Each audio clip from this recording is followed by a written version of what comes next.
programang ito ay rated SPG. Striktong patnubay at gabay ng magulang ang kailangan. Maaaring may masiselang tema, lengguwahe, karahasan, sexual, horror o droga na hindi angkop sa mga bata. Dahil sa kagagawa ni Moira, dito na nagtaka ang lahat dahil sa kanyang ipinakita. May bagong pasabog daw siya na kung saan dito na nga ay inawat siya ni Dr. RJ Tanyag para ito ay umalis na laang at hindi na manggulo doon sa event ni Lynette. At dito na nga niya ay may ibibigay daw siya kay Lynette na kung saan pasabog nga daw ito. At kinuha na agad dito ni Josa at binuksan ito at nakita itong timer. Dito na nga ay sinabi niyang may bomba daw siyang dala-dala na kung saan nagulat ang lahat at sila talaga lahat ay sasabog. Wala na silang magagawa kundi dito ay magtago na lang at kung ano ang mangyari sa kanila. Dito na nga sinabi ni Moira na tanga ba kayo at tinawanan ni Moira sila na kung saan hindi pala bomba ang dala ni Moira. Ito ay isang galit na nga itong si Dr. Carlos Benitez dahil ang kanilang ipinakita ni Moira ay isang pasabog daw na kung saan si Carlos ay mabubulaga daw sa kanyang makikita.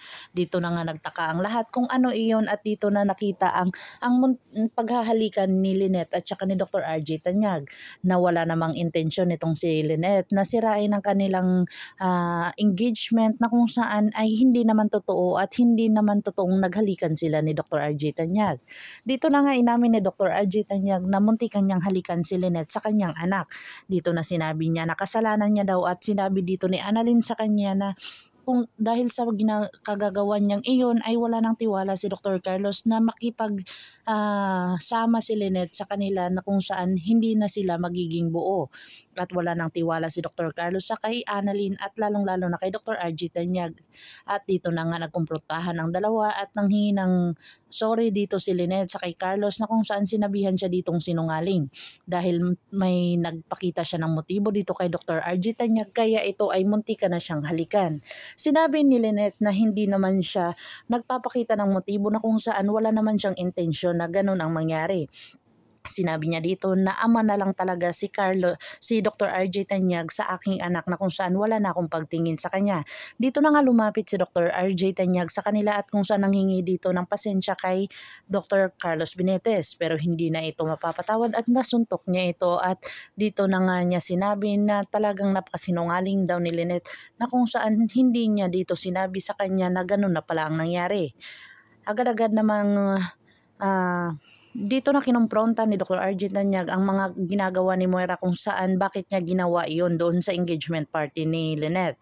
Dito na nga niya sinira ang engagement ng kung saan nabulaga ang lahat dahil sa mga pangyayari. Nasampal ni Dr. RJ Tanyag itong si Moira na kung saan dito niya na sinabihan si Dr. RJ na wala daw kwenta.